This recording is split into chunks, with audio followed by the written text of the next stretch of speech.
Well, hello, my friends. Welcome back.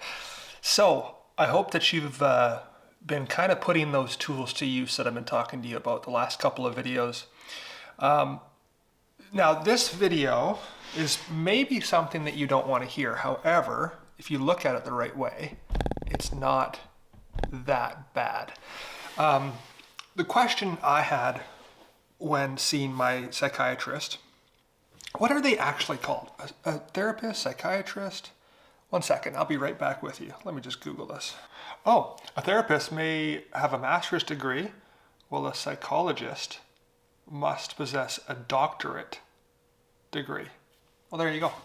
Anyways, my big question was, will this ever go away? Will my social anxiety ever go away? Will I ever be cured of it completely?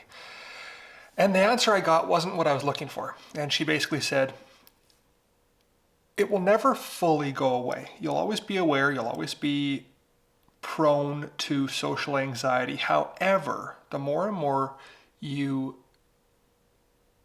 enable the tools that I'm giving you, the more and more that you go through these situations and realize that you can come out on the other side, the more and more you practice,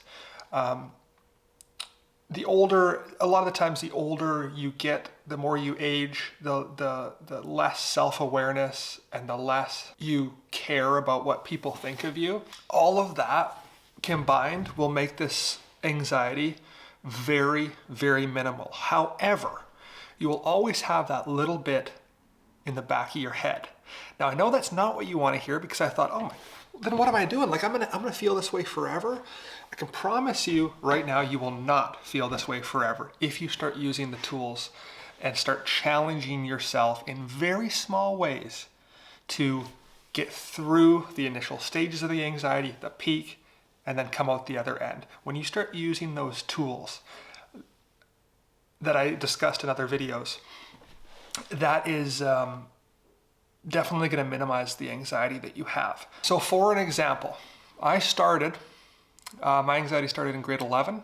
It got to the point where I know this is a very random story, but I could not go into a Save On Foods and buy a chicken like that. Like, I would just go in and I'd try to buy one thing. I remember buying this rotisserie chicken.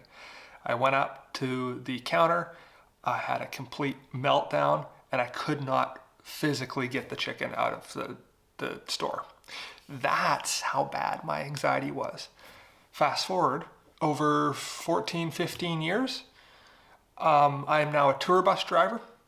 I talk in front of 56 to 86 people.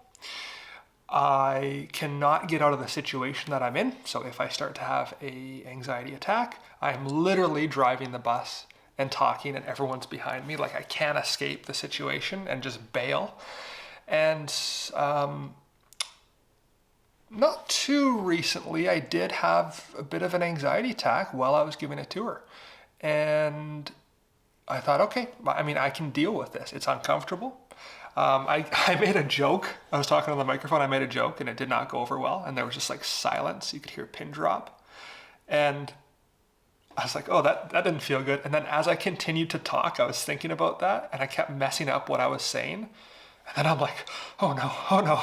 And so I'm starting to sweat. My face is getting red. I'm starting to feel really, really anxious. But I knew that it would pass. I knew that I would use the tools. Hey, it is what it is. This is going to pass. I'm not going to die from it. People are probably like, that joke wasn't that well, but whatever. We're going to listen to what the driver has to say next. They're not knowing that I'm having a complete panic attack inside. And so I got through it, and that was now like a year ago. And so that was the last real anxiety attack I've had. So that is my conclusion in today's video. Although I know that's not what you want to hear, I promise I'm saying it in a way that's a good thing. It is a very, very, very good thing. And you can get through this anxiety to the point where it's just a tiny little piece of who you are, like the smallest little piece. And then when you think of that piece, it doesn't even matter, because if that piece decides to show up, you have the tools to deal with it. And the more, like I said, I'm going to repeat it a million times, but the more and more you deal with it, the more and more you use those tools, the more and more you're in those uncomfortable situations challenging yourself, the easier it's going to get to the point where it's almost nothing. However, it's still just there a little bit. So I hope that answers the question. I'll see you guys in the next video. It's great chatting with you. Bye-bye.